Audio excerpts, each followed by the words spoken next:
nasa Baguio, nasa anumang kalamidad, Bongo is around. Priority ni Senator Bongo ang pakalusugan po ng mamamayan. Talaga pong napakalaki ang naidudulot nito sa lahat ng mamamayan ng Taysan. Pwedeng may mga anak na diya. So pwede na ito mga Basta ipakompleto lang ang mga gamit, ay di pwede na. At yun naman ang pinangako ngayon ni Senador Bongo. Priority ni Senator Bongo ang pakalusugan po ng mamamayan. Talaga pong napakalaki ang naidudulot nito sa lahat ng mamamayan ng Taysan.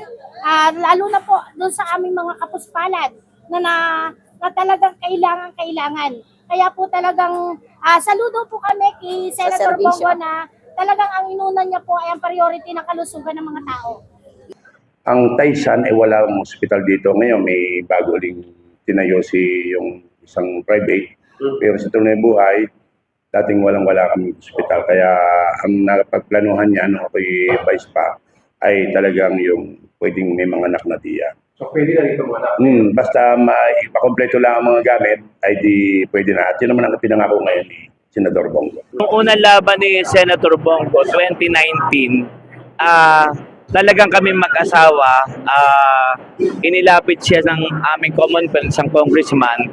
Then talagang tinulungan namin siya sa kanyang laban and siguro naramdaman niya yon at nakita. So ang laki din naman na ibinalik ni tulong ng Senator Bongo dito sa 4th District. Marami siyang mga soft projects na ibinibigay dito on top of mga assistance na ibinibigay galing sa mga national government agencies. At yung sinabi ko na yung kanyang tanggapan ay laging bukas, totoo yun. At saka yung nasa Baguio, nasa anumang kalamidad, Bongo is around. Kaya unang-una kababayan natin sa Batangas, I like him and I'm proud of him sa kanyang ginagawang pagsiservisyo sa mamamayang Pilipino.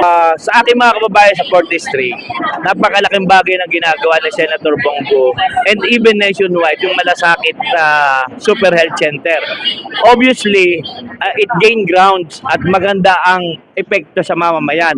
Yun din naman ang trust natin ang makatulong at maging bridge ng mamamayan sa mga bagay na may kinalaman sa kalusugan. Lalo pag ganito ako kalapit sa kay Senator Bongo, isipin ninyo yung pwede namin pagtulungan para sa mga mamamayan ng Kapadistrito. Ako po ang dapat magpasalamat sa inyo dahil binigyan niyo po ako ng pagkakataon na makapagserbisyo po sa inyo. Maraming salamat po sa inyo lahat. Hindi ko po sasayangin yung pagkakataong binigay niyo po sa akin. Tatrabaho po ako para sa Pilipino dahil yan naman ang aking pwedeng ialay sa inyo, ang aking kasipagan. Lunes hanggang Linggo magtatrabaho po ako. Magkakaroon po ng 18 na Super Health Center dito po sa probinsya ng Batangas. Pangalanan ko na lang po, Taysan, Agoncillo, Calatagan, Lipa, Malbar, San Pascual, Ibaan, Lian, Lipa, San Jose, San Juan, Tinloy, Cuenca, Mabini, Nasugbo, Rosario, San Luis. 18 po na Super Health Center itatayo dito po sa Batangas. Po dito yung panganganak, dental, laboratory, x-ray. Dito na po yung konsulta ng PhilHealth. Dito na po kayo magpapa-check up. Dahil lahat naman ng Pilipino membro po ng PhilHealth.